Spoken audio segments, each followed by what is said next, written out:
존 스튜어트 밀은 근대 서양 철학사에서 가장 대표적인 공리주의 사상가 중 하나로 평가받는다. 그는 기존의 공리주의가 갖고 있던 한계와 문제점을 인식하고 이를 비판적으로 수용하면서 동시에 한층 더 정교하고 인간 중심적인 방향으로 이론을 재구성하였다. 특히 그는 인간의 행위가 도덕적으로 정당화되기 위해서는 단순히 결과적으로 행복을 많이 만들어내는 것만으로는 부족하다고 보았고, 그 행복의 질적 차원까지 고려해야 한다고 주장하였다. 이는 기존의 쾌락 중심 공리주의와는 구별되는 그의 독자적인 철학적 입장을 형성하는 핵심이 된다. 미리 계승한 공리주의는 원래 제러미 벤담이라는 철학자에 의해 체계화된 사상이었다. 벤담은 인간은 본질적으로 쾌락을 추구하고 고통을 피하려는 존재라고 보았으며, 사회 제도나 도덕적 판단도 이 원리에 따라 정당화되어야 한다고 주장하였다. 그의 입장에서 모든 쾌락은 동일한 단위로 측정될 수 있는 것이었고, 그 양만 계산할 수 있다면 도덕적 판단도 과학처럼 계산 가능하다고 여겼다. 예컨대 두 행동이 있다면 더 많은 사람에게 더 큰 쾌락을 주는 쪽이 도덕적으로 우월하다는 것이다. 이러한 입장은 단순하고 강력하다는 점에서 큰 영향을 끼쳤지만 동시에 중요한 비판에 직면하였다. 밀은 벤담의 이러한 공리주의가 지나치게 기계적이며 인간 삶의 복잡성과 고유한 가치를 설명하지 못한다고 느꼈다. 그는 인간의 행복이라는 것이 단순한 쾌락의 총합으로 환원될 수 없다고 보았으며, 쾌락에는 분명한 질적 차이가 존재한다고 주장하였다. 이를 통해 그는 공리주의를 고차원적인 쾌락과 저차원적인 쾌락으로 구분하여 바라보는 방식으로 전환하였다. 밀에 따르면 인간의 지적 활동, 예술적 감상, 도덕적 성찰 등은 단순히 음식이나 휴식과 같은 신체적 쾌락보다 훨씬 더 높은 가치를 지닌다. 그는 이를 설명하기 위해 어리석은 사람으로 만족하느니 차라리 지혜로운 사람으로 불만족한 편이 낫다고 하였으며, 돼지가 되는 것보다 인간으로 고통받는 편이 낫다는 말로 그 입장을 강조하였다. 이러한 발언은 당시 공리주의가 받았던 동물적 쾌락주의라는 비판을 정면으로 반박하는 것이었다. 밀은 인간이 단순한 쾌락 기계가 아니며 이성적 존재로서 더 높은 형태의 만족을 추구할 수 있는 능력이 있다고 보았다. 사람들은 단지 배부르고 따뜻하다는 이유만으로 행복을 느끼는 것이 아니라 의미 있는 일에 몰입하고 자율적으로 목표를 설정하며 타인과 도덕적으로 올바른 관계를 맺을 때 더 깊은 만족을 경험한다. 밀은 이러한 경험이야말로 고차원적 쾌락의 예시이며 인간이 진정한 행복에 도달하는 길이라고 생각하였다. 따라서 그는 공리주의를 단순한 숫자 계산의 윤리가 아니라 인간의 품성과 정신적 성장까지 고려하는 더 넓은 철학으로 확장하였다. 밀은 이러한 입장을 체계화하기 위해 인간 본성과 경험에 대한 깊은 탐구를 병행하였다. 그는 인간은 단순한 자극 반응의 존재가 아니며 경험을 통해 자신의 욕구를 발전시키고 보다 복잡하고 성숙한 형태의 쾌락을 이해할 수 있는 능력을 갖고 있다고 보았다. 처음에는 단순한 감각적 만족에 머무르더라도 교육과 문화, 도덕적 훈련을 통해 더 높은 형태의 쾌락을 선호하게 된다는 것이다. 예를 들어 어린아이가 처음에는 달콤한 사탕을 좋아하더라도 시간이 지나면서 문학 작품이나 음악을 즐기는 쪽으로 취향이 성숙해지는 현상이 그 예이다. 이는 단순한 생물학적 욕망이 아니라 인간 고유의 도덕성과 이성에 기반한 가치, 지향의 결과로 이해된다.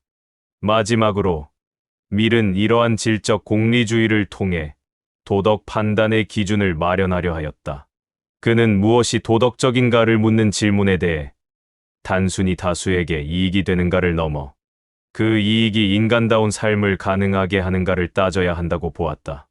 교육, 표현의 자유, 여성의 권리, 정치 참여 등 그의 모든 철학적 주제에는 이 같은 관점이 반영되어 있다. 공리주의는 여전히 결과 중심의 윤리라는 특징을 가지지만 밀의 손을 거치며 인간 존엄성과 자율성, 그리고 고등한 정신활동의 가치를 품은 보다 고차원적인 사상으로 자리 잡게 되었다. 존 스튜어트 밀은 인간 존재의 핵심을 자유에서 찾았다. 그는 자유를 단순한 선택의 문제가 아닌 인간의 정신적, 도덕적 성장과 직결된 요소로 보았다. 밀에게 있어 자유는 인간 개개인이 온전한 인격체로 살아가기 위한 전제 조건이었다. 그는 자유가 침해될 때 개인의 잠재력은 억눌리고 사회 전체의 발전 또한 정체된다고 보았다. 따라서 그는 자유를 옹호하고 동시에 자유를 해치는 요소들에 대해 철저히 비판하였다. 밀은 자유에 대해 구체적으로 탐구하기 위해 개인의 자유와 사회의 간섭 사이의 경계를 명확히 하려 하였다. 그는 인간이 자유롭게 사고하고 행동할 수 있어야 한다고 믿었으며 이러한 자유가 보장되지 않는 사회는 개인의 주체성을 말살한다고 판단하였다. 그에 따르면 개인은 타인에게 해를 끼치지 않는 한 자신의 삶을 스스로 결정할 권리가 있다. 이 원칙은 밀의 철학에서 매우 중요한 기준점으로 작용한다. 그는 이를 해악을 주지 않는 한 자유롭게라는 방식으로 정리하였다. 밀은 사람들이 타인의 방식에 동의하지 않더라도 그 방식이 남에게 직접적인 해를 입히지 않는다면 간섭해서는 안 된다고 보았다. 그는 인간이 타인의 삶에 지나치게 개입하려는 경향이 있다고 보았으며 다수의 도덕이나 관습이 소수의 자유를 억압하는 상황을 경계하였다. 특히 그는 당시의 도덕관념이나 종교적 권위가 개인의 삶을 지배하는 현상을 비판하였다. 그는 사회가 개인에게 무엇이 옳다고 지시하는 것이 아니라 개인이 스스로 탐구하고 결단하는 과정을 존중해야 한다고 보았다. 이 과정에서 발생하는 실수조차 인간의 성장에 필요한 경험으로 간주하였다. 밀은 국가의 간섭에 대해서도 매우 신중한 태도를 보였다. 그는 국가는 개인을 보호하기 위한 최소한의 장치로서 기능해야 하며 과도한 간섭은 오히려 자유를 해친다고 보았다. 법과 제도는 개인의 생명과 재산, 자유를 보장하는 수준에서 머물러야 하며 사람들의 일상적인 선택에까지 개입해서는 안 된다고 하였다. 특히 그는 사회적 압력과 도덕적 강요가 법적 강제보다 더 위험할 수 있다고 보았고, 보이지 않는 규범들이 사람들을 획일화시키는 현상에 대해 깊이 우려하였다. 그는 사회가 도덕을 내세워 개인을 억압하는 경우 그것은 독재와 다를 바 없다고 단언하였다. 밀의 자유 사상에서 핵심이 되는 또 다른 개념은 자기결정이다. 그는 인간은 타인에 의해 지배받기보다 스스로 선택하고 그 결과에 책임지는 존재여야 한다고 보았다. 이러한 관점은 그가 인간을 존엄한 이성적 존재로 인식하고 있었음을 보여준다. 그는 인간은 오류를 범하더라도 그 과정을 통해 배우고 성장하며 결국 더 나은 방향으로 나아갈 수 있다고 보았다. 즉, 자유는 단순한 권리가 아니라 인간의 정신과 인격을 형성하는 필수적인 조건이다. 그는 스스로 결정하지 못한 삶은 진정한 삶이 아니다라는 취지의 논리를 전개하였다. 또한 그는 사회 전체의 발전을 위해서라도 개인의 자유는 반드시 보장되어야 한다고 보았다. 다양한 삶의 방식과 사고방식이 존재할 때 사회는 더욱 건강하고 역동적으로 변화할 수 있다. 그는 사람들이 저마다 다른 가치관과 신념을 갖고 살아가는 것이 공동체 전체에 긍정적인 영향을 준다고 판단하였다. 특히 개성이라는 단어를 강조하며 획일적 인간상이 아닌 다채로운 삶의 형태가 공존하는 사회야말로 진정한 자유사회라고 주장하였다. 그는 개개인이 각자의 방식으로 삶을 실험하고 탐색하는 것이 공동체의 창의성과 활력을 높인다고 보았다. 밀은 자유가 무제한적일 수 없다는 점도 인식하고 있었다. 그는 자유에는 반드시 책임이 따라야 하며 자신의 행동이 사회에 해를 끼치지 않도록 해야 한다고 보았다. 그는 자유와 방종을 명확히 구분하였고 자신의 권리를 주장할 때 반드시 그에 따른 의무도 감수해야 한다는 입장을 견지하였다. 자유는 타인의 자유와 공존할 수 있어야 하며 이 균형이 무너질 경우 공동체는 갈등과 분열로 치닫게 된다고 보았다. 나라서 그는 자유를 절대적 권리로 신격화하지 않았으며 자유가 사회적 조화와 함께 기능할 수 있도록 그 범위를 규정하려 하였다. 그는 교육을 통해 자유의 의미를 가르쳐야 한다고 주장하였다.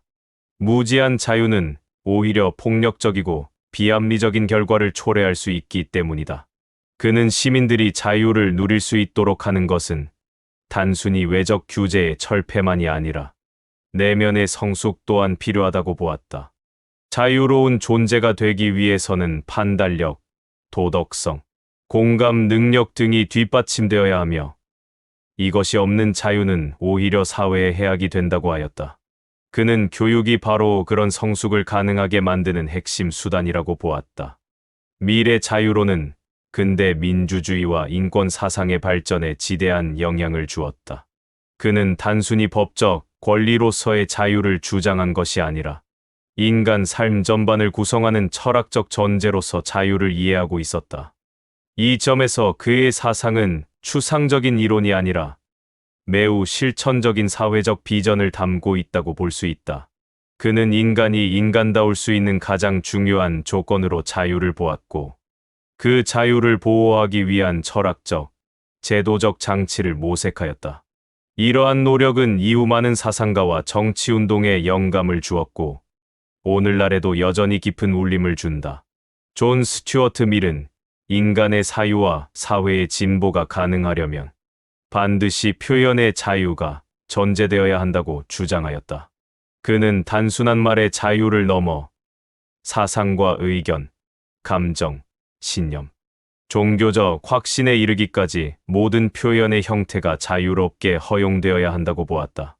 표현이 자유롭게 이루어지는 사회에서만 진리는 발견되고 오류는 교정되며 사회 구성원은 스스로 사고하고 성장할 수 있다고 밀은 확신하였다. 그는 표현을 통제하는 사회는 결국 사고의 다양성을 말살하고 독단과 무지에 빠질 수밖에 없다고 경고하였다. 밀은 표현의 자유를 옹호하는 논거를 크게 세 가지 차원으로 제시하였다. 첫째, 우리가 억압하고자 하는 의견이 실은 진리일 수 있다는 가능성이다. 인간은 결코 전지전능한 존재가 아니기에 자신이 옳다고 확신하는 의견이 실제로는 틀렸을 수도 있다.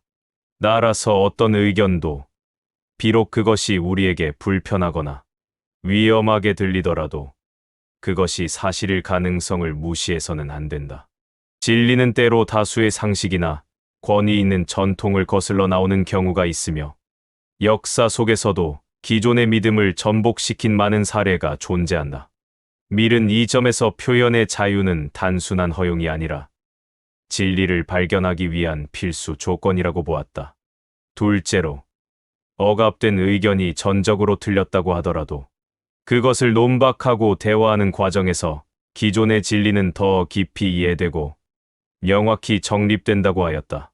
진리는 반복적으로 검증되어야 하며 반대되는 의견과의 충돌 없이 존재하는 진리는 오히려 취약하고 형식적인 것에 머물기 쉽다. 사람들은 자신이 믿는 것이 왜 옳은지를 타인의 이견을 통해 검토하지 않으면 그 신념은 외형만 남은 껍데기가 될 수 있다. 따라서 반대 의견이 존재하고 그것이 공개적으로 주장될 수 있어야만 기존의 진리도 생동력을 유지하고 살아있는 사유로 자리 잡게 된다는 것이다. 셋째, 모든 의견에는 일정 부분의 진실이 포함되어 있을 수 있다는 점이다. 즉, 완전히 틀린 의견이라 하더라도 그 안에는 기존의 진리로는 설명하지 못하는 측면을 지적하는 요소가 존재할 수 있다. 밀은 인간의 현실과 경험은 매우 복잡하며 하나의 시각만으로는 그것을 온전히 포착할 수 없다고 보았다.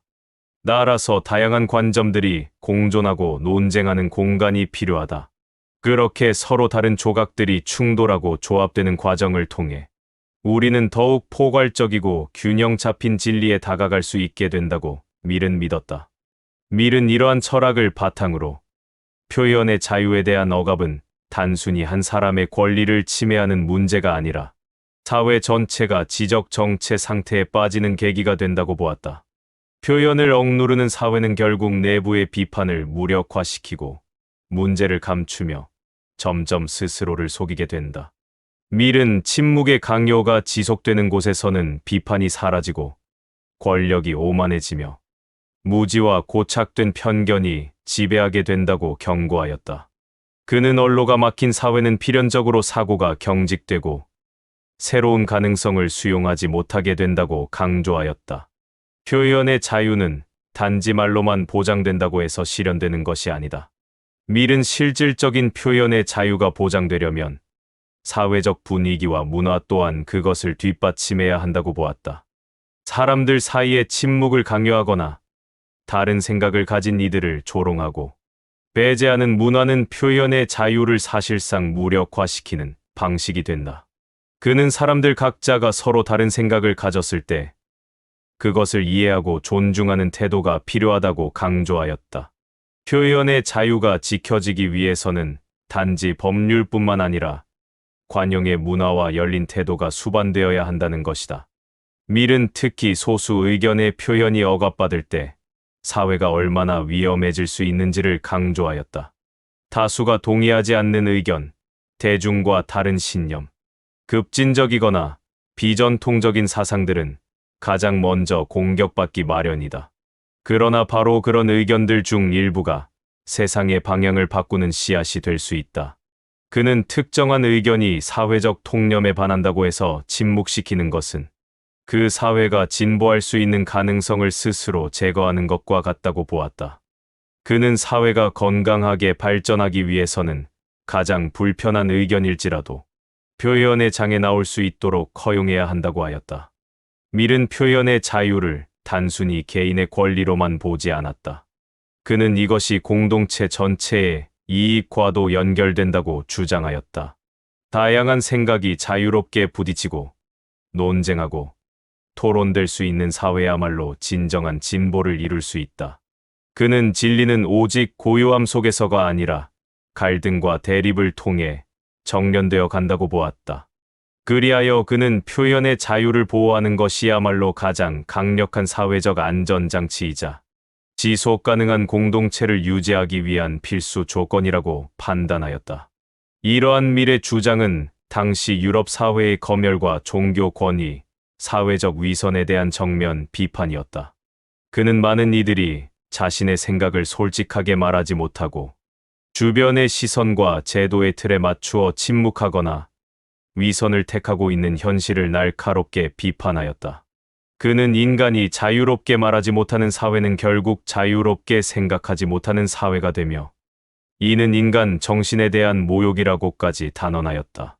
그의 표현의 자유에 대한 철학은 단순한 이론이 아니라 삶의 실천으로 이어져야 할 원칙이었다. 결국 밀은 표현의 자유를 인간 존엄의 가장 중요한 표현 방식으로 이해하였다. 그는 인간이 인간답게 살기 위해 필요한 기본 조건 중 하나로 이 자유를 위치시켰으며 그 어떤 정치적 목적이나 종교적 명분, 도덕적 기준이라도 표현의 자유를 억압하는 명분이 될 수 없다고 보았다. 그는 우리가 마음속에 무엇을 품고 있든 그것을 표현할 수 있어야만 사회가 정직하고 성숙하게 유지될 수 있다고 믿었다. 그에게 표현의 자유는 단순한 말의 권리가 아니라 인간과 사회를 살아있게 하는 숨결 그 자체였다. 존 스튜어트 밀은 여성의 권리를 옹호한 대표적인 사상가로 평가받는다. 그는 당대의 사회 분위기 속에서 여성의 지위가 부당하게 억압받고 있으며 이는 단지 여성 개인의 문제를 넘어 사회 전체의 도덕성과 이성에 대한 도전이라고 보았다. 밀은 여성 문제를 단순한 성별 갈등으로 다루지 않고 보다 철학적이고 정치적인 차원에서 분석하였다. 그는 여성의 종속이 인류가 만들어낸 가장 오래된 불합리이자 가장 널리 퍼진 불평등이라고 판단하였다. 그는 여성의 종속이라는 글을 통해 여성에게 주어진 사회적 위치가 자연스럽거나 타고난 것이 아니라 역사와 문화, 제도에 의해 인위적으로 만들어진 결과라고 주장하였다. 그는 여성에 대한 억압이 생물학적 본성이 아니라 사회적 학습과 법적 장치의 산물임을 지적하였다. 여성은 교육받지 못하고 재산을 소유할 수 없으며 법적으로 남성에게 종속되어 있는 상태에서 스스로 선택할 수 있는 자유조차 박탈당하고 있었다. 밀은 이러한 현실이 자연의 질서가 아니라 오랜 시간 누적된 사회적 강요의 결과라고 단언하였다. 밀은 여성 역시 이성과 도덕성을 지닌 인간이며 남성과 동등한 사고 능력과 감수성을 갖고 있다고 보았다. 따라서 여성에게 교육 기회와 직업 선택권, 정치 참여의 권리를 제한하는 것은 명백한 차별이며 이는 인간 전체의 잠재력을 제한하는 것과 같다고 하였다. 그는 여성의 능력을 시험해 보지도 않고 무조건적으로 열등하다고 판단하는 것은 과학적 근거도 도덕적 정당성도 없는 태도라고 비판하였다. 오히려 여성에게도 충분한 교육과 기회를 제공했을 때 그들은 남성과 동등한 수준에서 다양한 영역에서 기여할 수 있다는 점을 강조하였다. 밀은 여성의 억압이 단지 여성만의 고통으로 끝나는 것이 아니라 남성에게도 해악을 끼친다고 보았다. 억압된 관계 속에서는 진정한 동반자적 관계가 불가능하며 남성 또한 왜곡된 권력 구조 속에서 인간으로서의 성장 기회를 잃게 된다. 그는 결혼 제도를 비판하면서 사랑이나 존경이 아닌 복종을 전제로 한 결혼은 남녀 모두를 불행하게 만든다고 하였다. 여성의 의지가 배제된 상태에서 이루어지는 관계는 상대를 동등한 인격체로 대할 수 없게 만들며 이는 남성의 도덕성과 인격 또한 병들게 한다고 지적하였다. 그는 여성 해방이 이루어졌을 때 비로소 사회는 더욱 도덕적이고 합리적인 방향으로 발전할 수 있다고 보았다. 여성은 가정뿐 아니라 교육, 예술, 과학, 정치 등 다양한 영역에서 창조적 주체로 활동할 수 있으며 이는 사회 전체의 생산성과 창의성을 높이는 결과로 이어진다고 하였다. 그는 여성의 참여가 사회에 편향된 시각을 교정하고 인간적인 감수성을 회복시키는 데 결정적인 역할을 할 수 있다고 보았다. 인간의 문제는 한쪽 성별만의 관점으로는 해결될 수 없으며 남성과 여성이 함께 논의하고 해결책을 모색할 때 비로소 더 나은 방향으로 나아갈 수 있다고 밀은 확신하였다. 밀은 여성의 권리 문제를 논할 때 항상 자유의 개념과 연결하였다.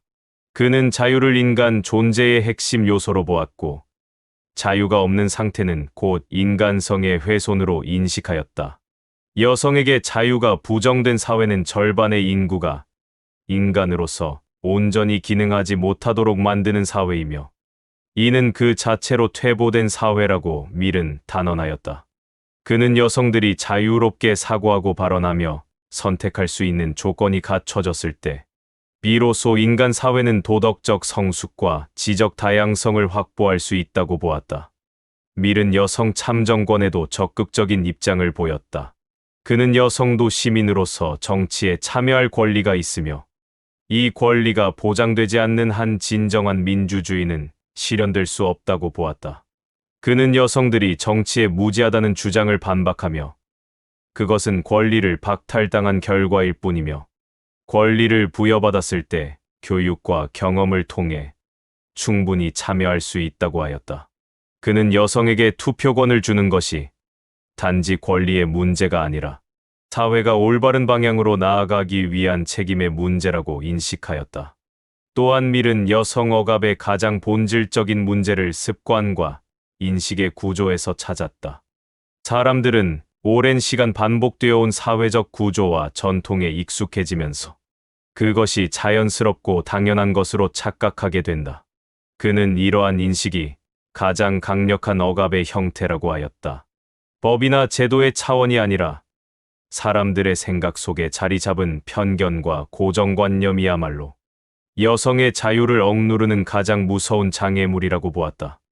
따라서 진정한 해방은 제도의 변화뿐 아니라 인간 의식의 변화에서 비롯되어야 한다고 그는 주장하였다. 밀은 여성에 대한 차별이 사라질 때 남성과 여성은 보다 인간다운 관계를 맺을 수 있다고 보았다. 권위와 복종, 강제와 순응의 관계가 아니라 상호 존중과 협력, 이해와 동반 성장의 관계로 전환될 수 있다. 그는 이러한 관계 속에서 진정한 사랑, 진정한 공동체, 진정한 윤리가 가능해진다고 생각하였다. 여성을 존중하지 않는 사회는 결국 인간을 존중하지 않는 사회이며 그런 사회는 결코 행복하거나 지속 가능할 수 없다고 보았다. 결국 밀은 여성의 권리를 옹호한 철학자로서 단지 감정적 호소나 윤리적 당위에 머물지 않고 철저히 논리적이며 실천적인 근거를 통해 자신의 입장을 설득력 있게 펼쳐나갔다. 그는 여성 문제를 단지 여성만의 문제가 아니라 인류 전체의 문제로 보았으며 억압의 종식이 곧 인류의 해방이라는 점을 철학적으로 증명하고자 하였다. 밀의 이러한 사상은 이후 여성 운동과 인권 사상에 깊은 영향을 끼쳤으며 오늘날에도 여전히 중요한 사유의 토대가 되고 있다. 존 스튜어트 밀이 인간의 삶에서 가장 중요하게 여긴 가치 중 하나는 바로 자기결정이다. 그는 인간이 타인에 의해 지배되거나 수동적으로 길들여지는 존재가 아니라 스스로 판단하고 선택하며 성장해 나가는 존재로 살아가야 한다고 믿었다. 자기 삶에 대한 책임과 통제력을 가지는 것이야말로 인간다움의 핵심이라고 보았으며 이러한 자기결정의 힘은 개인의 존엄성과 사회의 도덕적 성숙의 필수적인 요소라고 판단하였다. 밀은 인간을 단순히 외적 환경에 반응하는 수동적인 존재로 보지 않았다. 그는 인간에게는 이성적 사고 능력과 도덕적 자각이 있으며 무엇이 올바른 삶인가를 스스로 성찰하고 탐색할 수 있는 잠재력이 있다고 보았다. 따라서 인간은 주어진 조건에 순응하거나 타인의 기준에 맞추어 살아가는 것이 아니라 자기만의 목표와 가치, 삶의 방향을 능동적으로 설정해야 한다고 주장하였다. 그는 이러한 사고방식을 자기 형성 또는 자기개발의 개념으로 발전시켰다. 밀에게 있어서 자기개발은 단순히 지식의 축적이나 기술의 습득만을 의미하지 않았다. 그것은 자기 자신의 성향과 가능성을 인식하고 이를 점진적으로 발전시키는 전인적 과정이었다. 그는 인간이 끊임없이 자신의 삶을 돌아보고 더 나은 방향으로 개선해 나가는 노력을 통해 진정한 자아를 실현할 수 있다고 믿었다.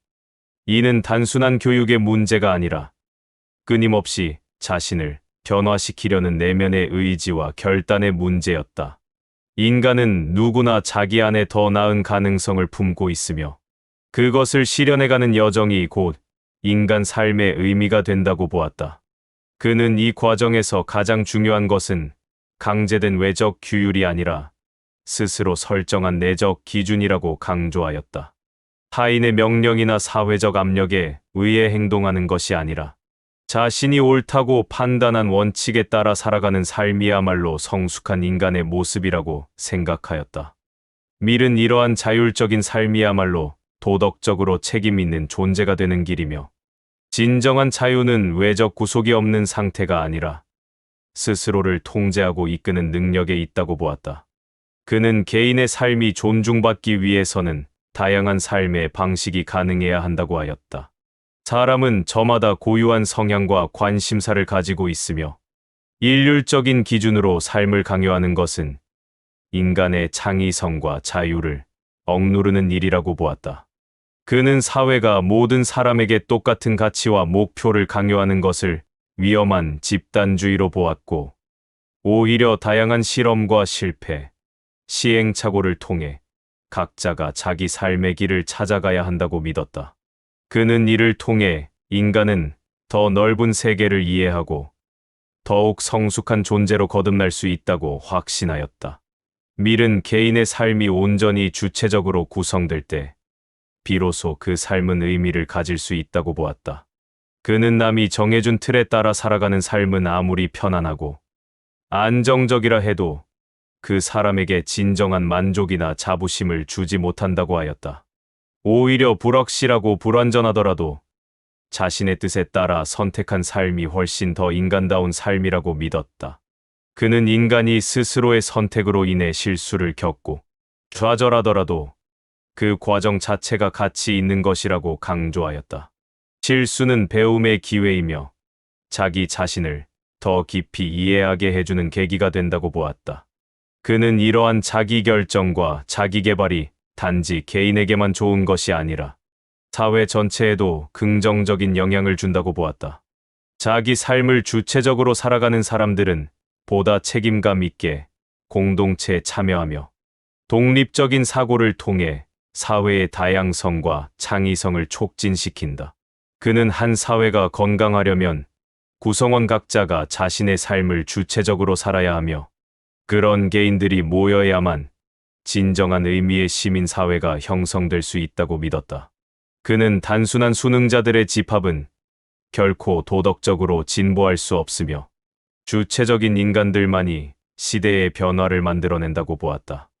밀은 이러한 자기 개발이 단지 의지로만 가능한 것이 아니며 사회는 이를 촉진할 수 있는 환경을 만들어야 한다고 보았다. 그는 모든 인간이 잠재력을 가지고 있지만 그것을 실현할 기회는 평등하게 주어지지 않는다는 사실을 인식하였다. 따라서 교육, 문화, 제도는 사람들의 자율적 삶을 뒷받침할 수 있어야 하며 억압이나 차별, 강제에 의한 통제는 인간의 성장 가능성을 오히려 해친다고 하였다. 그는 인간의 내면이 성장할 수 있도록 하는 자극과 도전이 필요하다고 하였으며 이것이야말로 사회가 개인에게 제공해야 할 가장 중요한 책임이라고 보았다. 그는 사람들에게 끊임없이 자기 삶을 돌아보라고 요구하였다. 하루하루의 삶이 습관처럼 반복되고 사회적 틀에 무비판적으로 적응하면서 살아가는 삶은 결국 인간의 정신을 무디게 만든다고 보았다. 그는 각자가 자신의 삶을 다시 묻고 지금의 선택이 자신에게 진실한가를 고민해야 한다고 주장하였다. 그러한 반성이야말로 자아를 깨우고 더 나은 방향으로 이끄는 힘이 된다고 보았다. 그는 인간이 질문을 던지고 그 질문을 통해 스스로의 한계와 욕망을 들여다볼 수 있어야만 진정한 자기 자신이 된다고 믿었다. 결국 밀은 인간을 단순한 존재가 아니라 형성되는 존재, 즉 끊임없이 변화하고 성장해가는 존재로 보았다. 인간은 고정된 틀 안에서 정의될 수 없으며 살아가는 과정 속에서 자신을 만들어가는 존재라고 인식하였다. 그는 그 과정이야말로 철학의 가장 중요한 주제이며 인간의 삶에서 가장 본질적인 과제라고 여겼다. 그의 이러한 사상은 오늘날에도 여전히 유효한 의미를 가지며 교육, 윤리, 정치, 문화 등 다양한 영역에서 인간의 자기결정과 자율성을 논의하는 데 중요한 사상적 기반이 되고 있다. 존 스튜어트 밀은 정치 철학에서도 깊은 사유를 펼쳤다.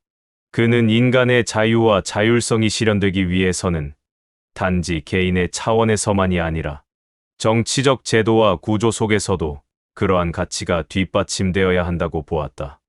그는 인간이 온전한 시민으로 살아가기 위해서는 사회 전체의 운영 방식, 즉 정치 체계와 참여 구조가 자유롭고 공정하게 설계되어야 한다고 보았다.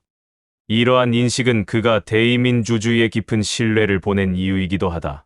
밀은 대의민주주의를 가장 이상적인 정치 제도로 보았다. 그는 모든 구성원이 직접적으로 정치 결정에 참여하는 고대식 민주주의는 인구가 증가하고 사회가 복잡해진 현대 사회에서는 현실적으로 유지되기 어렵다고 보았다. 따라서 그는 대표를 선출하고 그 대표를 통해 민의를 반영하는 간접적인 정치 구조가 현실적이면서도 도덕적 정당성을 가질 수 있는 방식이라 판단하였다. 그러나 그는 단순한 다수결 원리에 머무르지 않고 다수의 의지가 항상 도덕적으로 정당한 것은 아니며 대의제 민주주의 또한 그 자체로 완전 무결하지 않다고 보았다. 밀이 특히 경계한 것은 다수의 폭정이라는 개념이었다. 그는 군주나 귀족이 아닌 다수라는 이름 아래 이루어지는 억압이 더 무서운 형태의 폭력이 될 수 있다고 보았다. 다수가 다수라는 이유만으로 자신의 가치나 의견을 소수에게 강요하고 소수의 삶의 방식을 부정하거나 무시할 때 그것은 자유사회가 아니라고 단언하였다. 그는 정치 체계 속에서 진정한 자유가 존재하려면 단순한 다수의 결정보다 소수의 권리와 의견이 존중되는 구조가 필요하다고 주장하였다.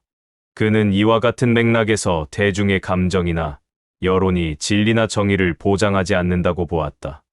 오히려 여론이 감정적이거나 충동적일 경우 집단적인 맹목성이 발생하며 이는 전체주의적인 흐름으로 이어질 수 있다.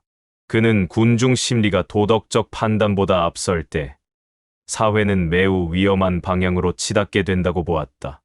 따라서 그는 민주주의가 단순한 수의 원리가 아니라 사유의 질과 도덕적 자각이 기반이 되어야 한다고 강조하였다.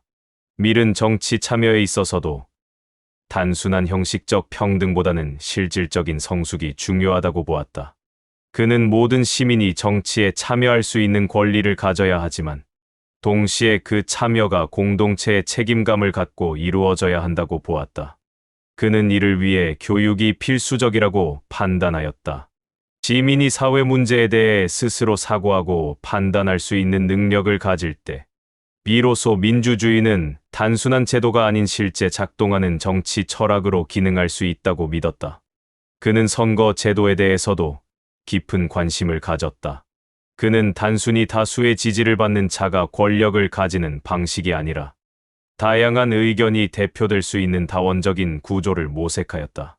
그는 선거 방식이 한 집단의 권력이 집중되지 않고 다양한 계층과 집단이 골고루 정치에 참여할 수 있는 방식이어야 한다고 주장하였다.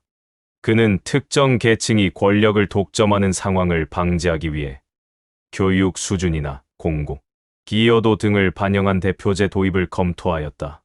다만 이는 엘리트주의와는 다르며 공동체의 질적 성숙을 위한 장치로 이해되어야 한다. 밀은 정치 제도보다 더 중요한 것이 시민의 정치적 의식이라고 보았다. 그는 제 아무리 훌륭한 헌법이나 제도를 갖추었다 하더라도 그것을 운영하는 이들의 도덕성과 이성적 판단이 결여된다면 그 제도는 곧 부패하거나 무기력해질 수 있다고 하였다. 따라서 그는 시민 각자가 정치적 존재로서 자신의 삶과 공동체의 미래에 책임을 지는 태도를 가져야 한다고 강조하였다. 그는 정치 참여를 수동적인 절차로 보는 것이 아니라 스스로의 삶을 설계하고 공동체를 함께 만들어가는 창조적 행위로 보았다. 밀은 권력의 분산과 견제의 중요성도 강조하였다. 그는 어느 한 집단이나 기관이 절대적인 권력을 가지는 것을 매우 위험한 일로 보았다. 그는 정치 권력이 시민의 통제를 벗어나지 않도록 해야 하며 이를 위해 언론의 자유, 사법의 독립, 시민단체의 활동 등이 필요하다고 보았다. 그는 정치가 폐쇄적인 구조 안에서 독단적으로 이루어질 때 시민의 삶은 그 방향과 무관하게 휘둘릴 수밖에 없다고 판단하였다. 따라서 투명성과 참여, 감시와 책임이 균형 있게 유지되어야만 민주주의는 진정한 의미를 가질 수 있다고 하였다. 그는 정치가 도덕적 목적을 가져야 한다고 주장하였다. 단순히 이익이나 권력의 분배가 아니라 공동체 전체의 도덕적 진보와 인간다운 삶을 보장하는 것이 정치의 궁극적인 목표여야 한다고 보았다. 그는 정치가 인간 삶의 가장 실질적인 영역과 직결되어 있다는 점에서 그 어떤 분야보다도 진지하고 성찰적인 태도를 요구한다고 하였다. 그는 정치가 단지 통치 기술이 아니라 인간의 가치와 자유, 정의를 구현하는 도구여야 한다고 믿었다. 결국 미래 정치 철학은 인간 중심의 사유에서 출발한다. 그는 어떤 정치 체계도 인간의 자유와 존엄을 훼손해서는 안 되며 오히려 그것을 보장하기 위한 구조가 되어야 한다고 보았다. 그는 자유를 존중하고 다양한 의견을 포용하며 책임 있는 시민들이 주체적으로 참여하는 사회야말로 진정한 민주주의 사회라고 하였다. 그의 사상은 단지 제도 설계에 머물지 않고 그 제도를 움직이는 인간의 내면적 자질과 도덕성까지 포함한 넓은 의미의 정치 철학을 제시하였다. 오늘날에도 미래 정치 철학은 여전히 유효하다. 다수의 목소리가 정의의 이름으로 소수를 억압하는 현실, 여론이 진실을 왜곡하고 감정이 이성을 덮는 사회, 형식적인 민주주의 속에 참여와 책임이 결여된 정치 문화 등은 그가 지적했던 문제들과 깊이 닿아 있다. 그는 민주주의를 단순히 권리를 행사하는 장치로 보지 않고 인간이 함께 더 나은 삶을 만들어가는 공동 실천의 장으로 인식하였다. 이러한 그의 사유는 현대 사회가 직면한 정치적 과제에 대해 여전히 통찰을 제공한다.